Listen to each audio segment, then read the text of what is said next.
એ તિલક કરતા ઠંડુ લાગે તડકે જતો તકડે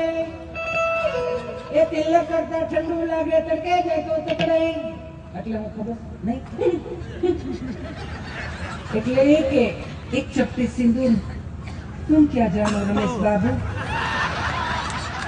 એ તિલક કરતા ઠંડુ લાગે તડકે જતો તકડે